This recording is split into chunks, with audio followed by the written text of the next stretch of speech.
Donc, vous avez vu le système de numérotation automatique, c'est pas vraiment comme dans Word. La différence entre Word et InDesign, c'est que dans InDesign, on est beaucoup plus libre de faire ce qu'on veut au niveau graphique. C'est ça qui est intéressant. Et c'est pour ça que même pour des présentations genre PowerPoint, vous avez intérêt à faire des PDF interactifs dans InDesign. Au niveau du look, ce sera vachement meilleur qu'un truc fait dans PowerPoint.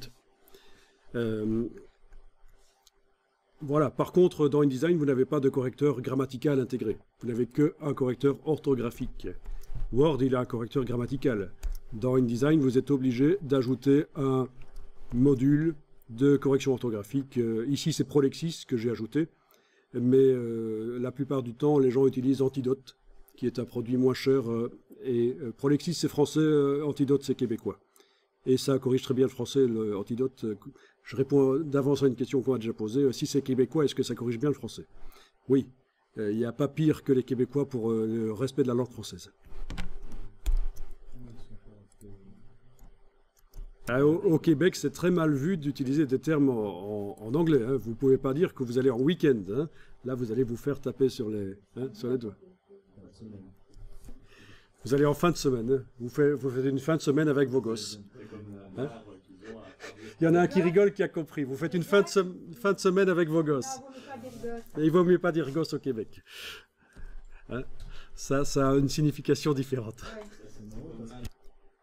Ok, alors on va sur la page. On va aller sur la page 3. Voilà, la page 3. On va dire que la page 1, c'est la couverture, donc je ne m'en occupe pas pour l'instant, mais je m'occupe de la page 3. Donc vous avez bien le bord de la page qui est ici en noir. Vous avez les marges pour vous éviter de mettre des choses importantes trop près du bord de la page. Et vous avez un fond qui déborde. C'est super important si on veut qu'il soit imprimé jusqu'au bord de la page. En offset, il faut le faire déborder. C'est ce qu'on appelle le fond perdu. Si vous ne faites pas déborder, si vous le mettez tip-top sur le bord de la page, vous allez voir apparaître du papier blanc sur le bord de la page parce qu'il y a des imprécisions au moment du façonnage.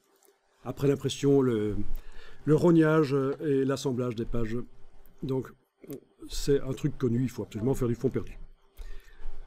Bon, alors je vais voir dans la palette des calques, menu fenêtre calque, et au-dessus ou en dessous du calque image, on va créer un autre calque qu'on va appeler texte.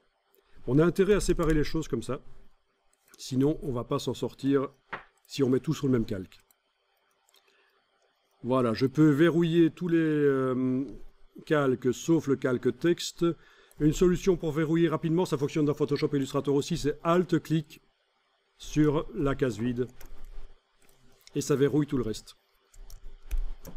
Ça fonctionne dans Photoshop et Illustrator aussi comme ça.